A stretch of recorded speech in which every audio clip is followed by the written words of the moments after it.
I've been saving this t-shirt for a really long time. Seattle's mayor has publicly discussed bringing back the Sonics, and now she's openly talking about her conversations to do it. I think it was a very positive conversation. Durkin told King 5 she spoke with NBA Commissioner Adam Silver just before Christmas. It is news that prompted a national reaction from ESPN to the Washington Post, USA Today, and beyond. A story about a city trying to right a wrong since the Sonics skipped town after a civic kerfuffle in 2008. Silver has only said that the league has dusted off its expansion discussion and that no formal process is planned. But it is a departure from a previous hard line and shows the league's owners hemorrhaging money during the pandemic are not concerned about the league being a second or third tenant in Seattle's new billion-dollar Climate Pledge Arena.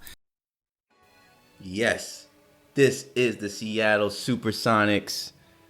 They're back. The needle. It's back.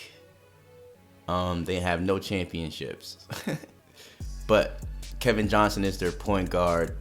He's 6'2". He can shoot the mid-range. He can go to the rim. He can dribble. His playmaking skills are better than his passing. You would think that his stature, because he's not the biggest guy, he would be like struggling to do like layups, but no. He'll put it over your head. He has the hops to do it.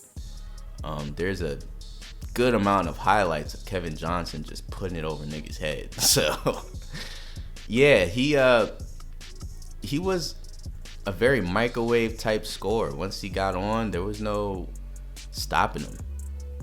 Ray Allen, speaking of microwave type scorer, shot the three like nobody's business.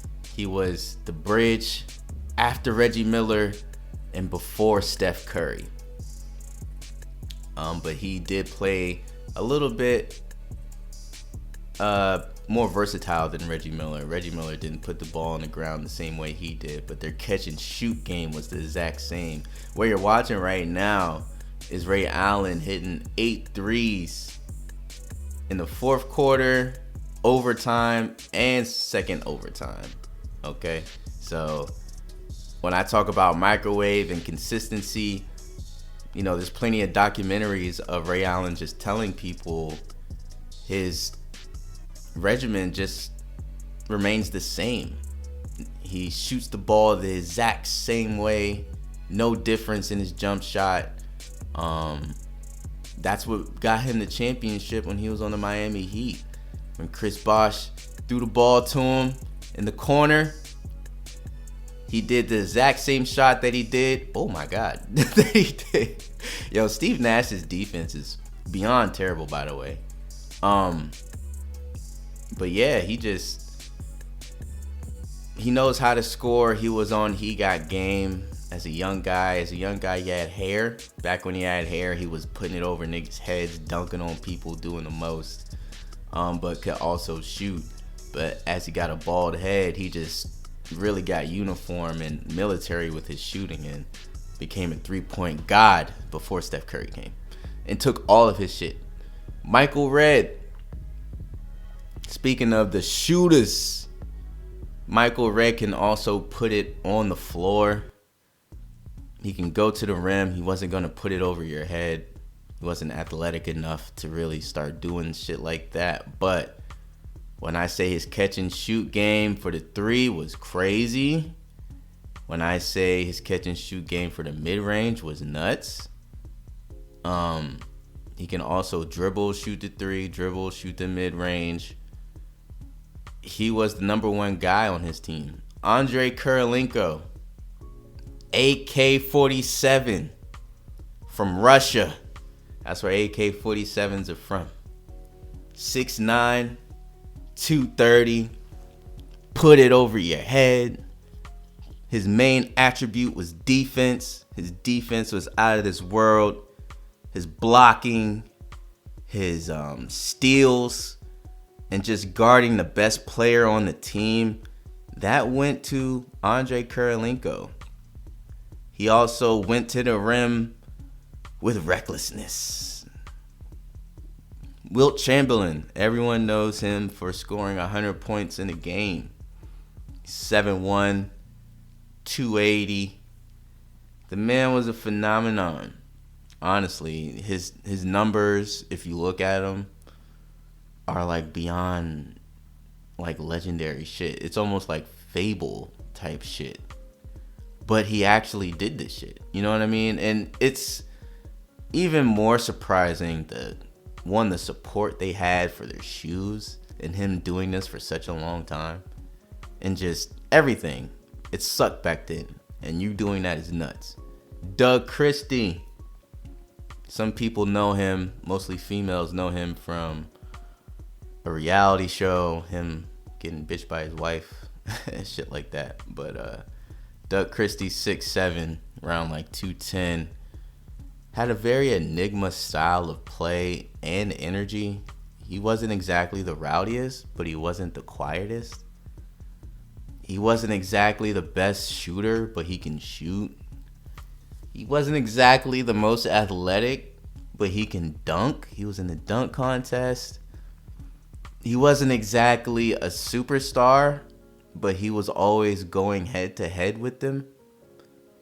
I don't know. It's like, he's just like, he's not a guy, but he's the guy without being the guy.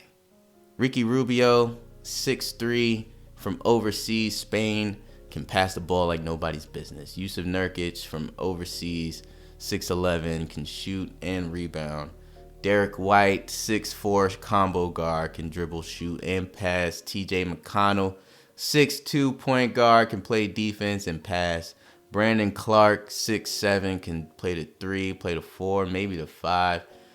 Can do everything. Mason Plumlee, 7 foot, can block and rebound. Jalen McDaniels, 6'9", can shoot and play D. And then there's Jonathan Kuminga.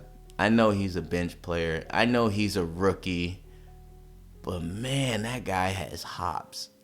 I don't know what it is. He's like a spark plug, man. Like, whenever he's on the court, as you can see, like, he's kind of on the court sometimes when the score is a little bit out of hand. But sometimes, I don't know, it's just his defense is there. He plays a 4. I think he can be a somewhat Josh Smith if he gets his body a little bit more, like, just muscular and bigger, and he just gets his shot a tiny bit more right. Steve Kerr.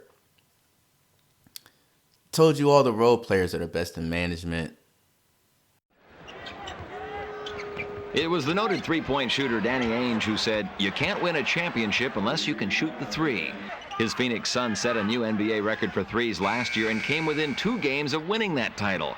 They lost it to the Bulls, a team that this year has 2 three-point shooters in the top 10, B.J. Armstrong and Steve Kerr. This is not pressure. This is fun. Pressure was last summer when I was looking for a job, you know. That's right. Last year he was forgotten in Orlando. This year he could play a very important role if the Bulls are to make it 4 straight. I got together with Steve after a recent practice, and we talked trays. Defense in the playoffs becomes so much more prominent, and teams are really trying to clog the lane, and as a result, there are more open shots on the outside. So you do need people who can shoot from the perimeter. If I catch it here, and now I bend my knees and get my feet set, then I'm going to be out of rhythm because the defense is going to be on me, and I'll have to do all kinds of setting up. Whereas if I get everything set and I catch, I can go right up with it, and I'm ready. So awesome. The preparation is really, before you even get the ball, is where it all starts. The nigga was coaching the fucking TV guy like he was going to play, but I can imagine he said the same thing to Steph. Defensive IQ, 3-point scoring, layups, steals, and vertical are strengths, and strength is a weakness. But I feel like that can be overcome with all those strengths they have. Like, holy shit. Home uniform. Sonics, sponsored by Amazon. Got the Converse. Got the away uniforms, the green joints. You know what I'm saying? Then you got the court floor. Amazon Arena. They don't have to be in the new one. They have their own.